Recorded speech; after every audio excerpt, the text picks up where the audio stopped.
Hi guys, we have another pruning job today. Very deep prune as I've let this guy go. Although I really haven't let him go, because if you check back on my past pruning videos, you'll see that I've given this guy a really heavy butchering every couple of years, and yet he wants another one. So the guy I bought this from at, I think, Bunnings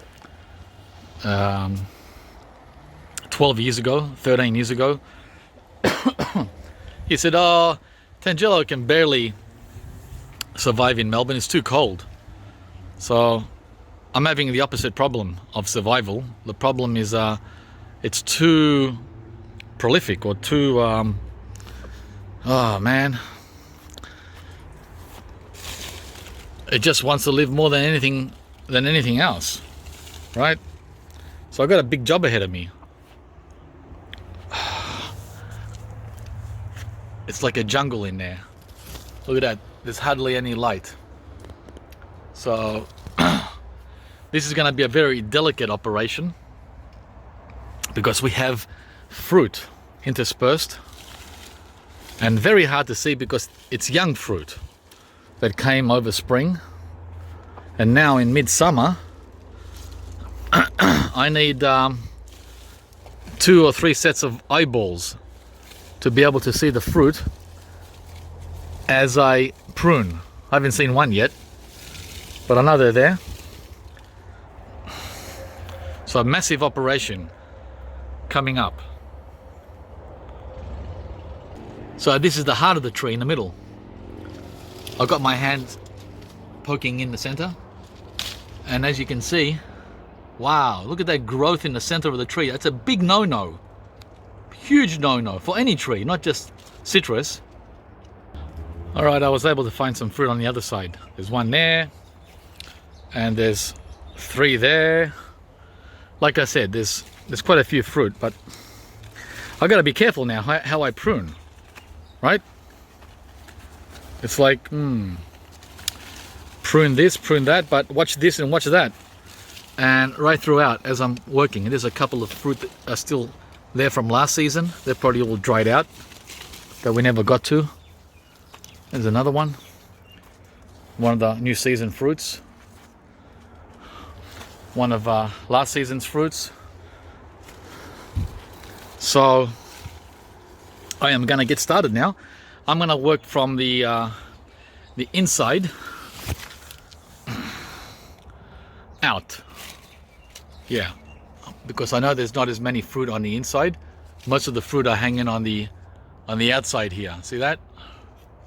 All right, guys, let's get going. All that's needed for this job is just these 2 cutters, right? Secateur and extended loper for the tall parts up there.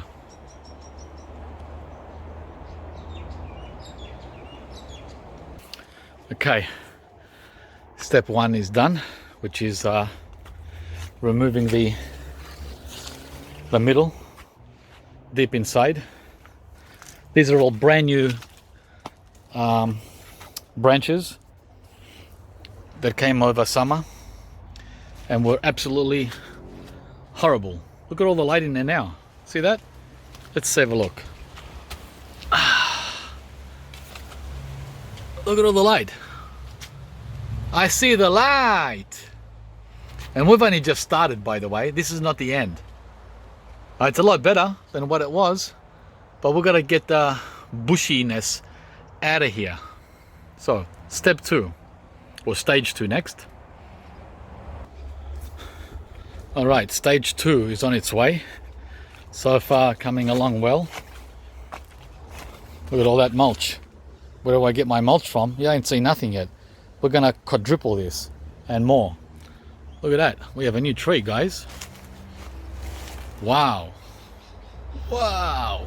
And more importantly, use a step ladder for stage 2, because stage 2 is working up here.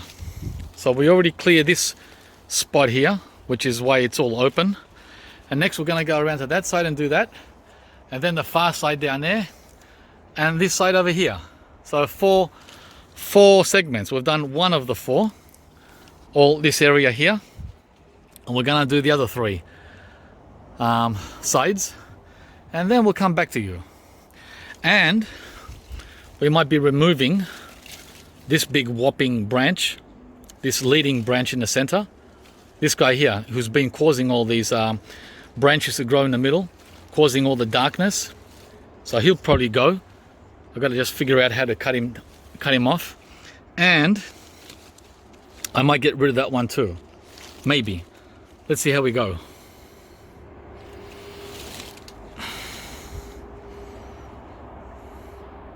Okay, it's been half an hour since I paused the video, and major progress.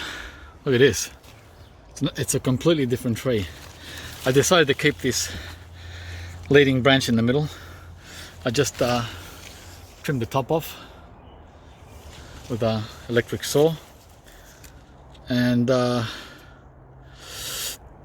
just got one side left to do. That side over here, I've done all the rest. You can see through the tree now.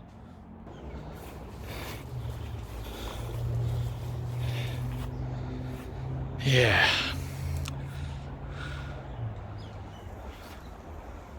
See, there's that point there left. That's how tall it was. That's a reminder of what we're doing here.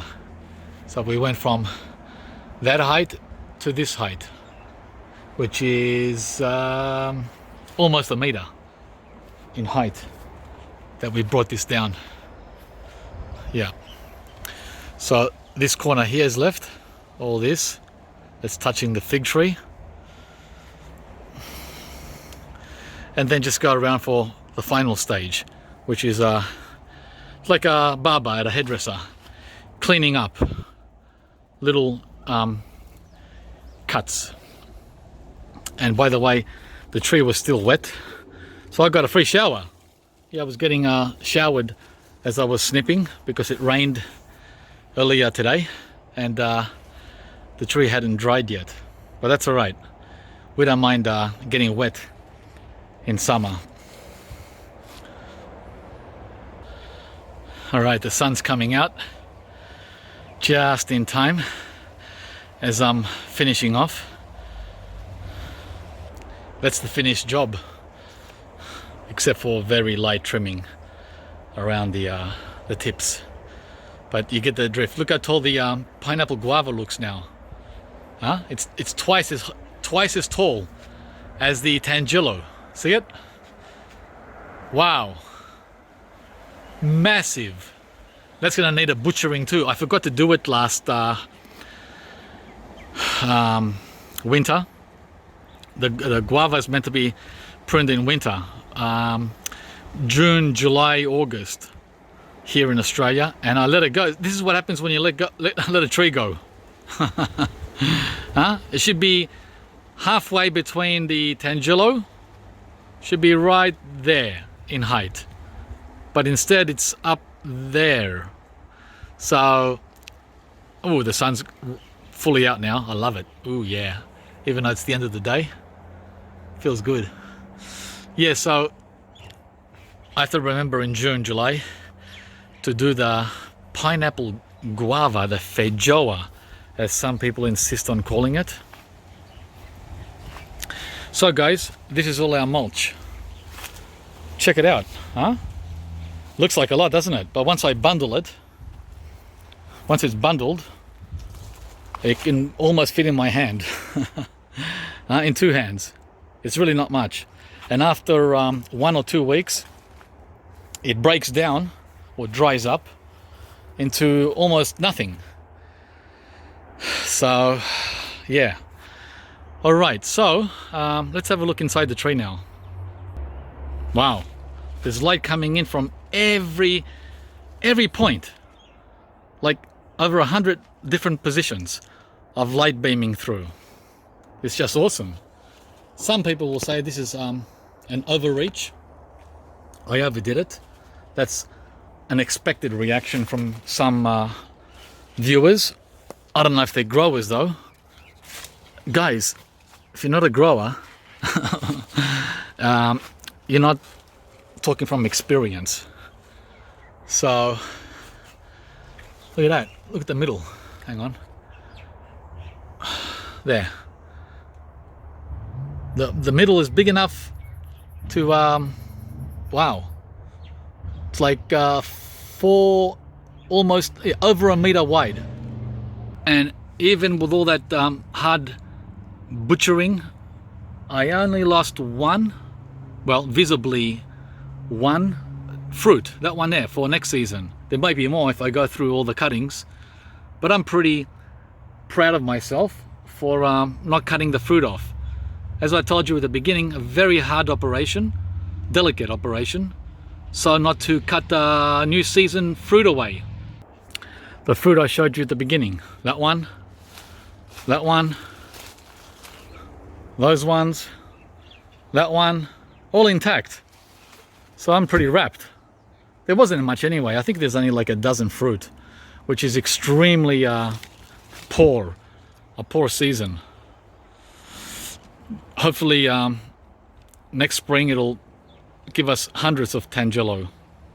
And since we're here and since he's there, let's celebrate by enjoying one of the last ones. I think there's only 2 left. Right?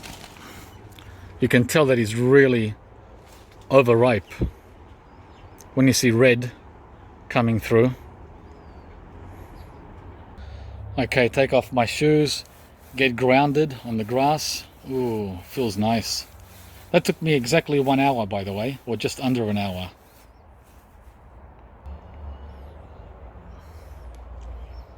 Tangelo time. I think you've already seen me have a Tangelo taste in one of the past videos. I don't know if this is going to be any good because they're past their prime. Prime time for Tangelo is late winter and spring, not summer.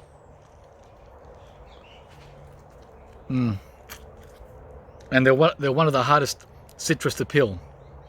Very, very messy and very juicy. So I'll give you an example. It doesn't matter if we stuff this up.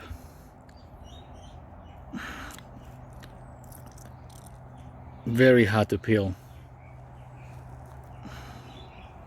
Unlike a mandarin, which is much, much easier. It's about the size of a mandarin. Sometimes they get bigger, the size of an orange, but we're already stuck. See how it won't go any further there? It's starting to drip.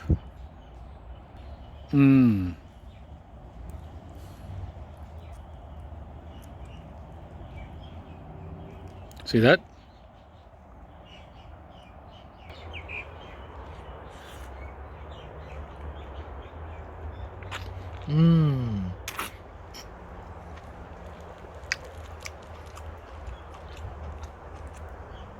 I basically burrowed into it like a possum.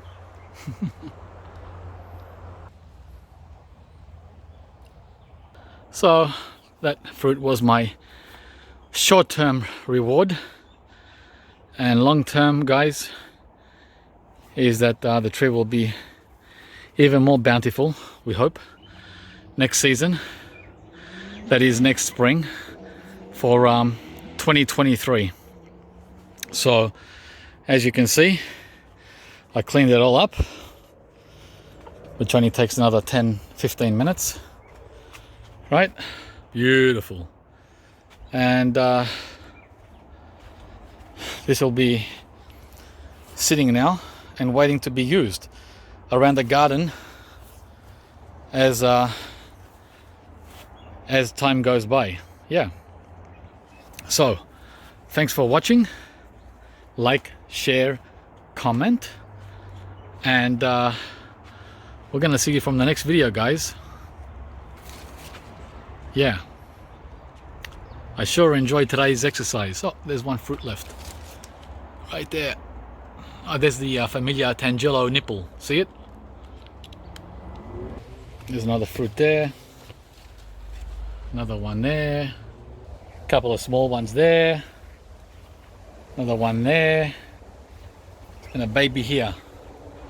But this guy here used to give us hundreds, literally 300 to 500 fruit every spring for a period of 5 or 6 years. I don't know what happened. I'm guessing it just grew too tall and all the energy went into the growth rather than fruit.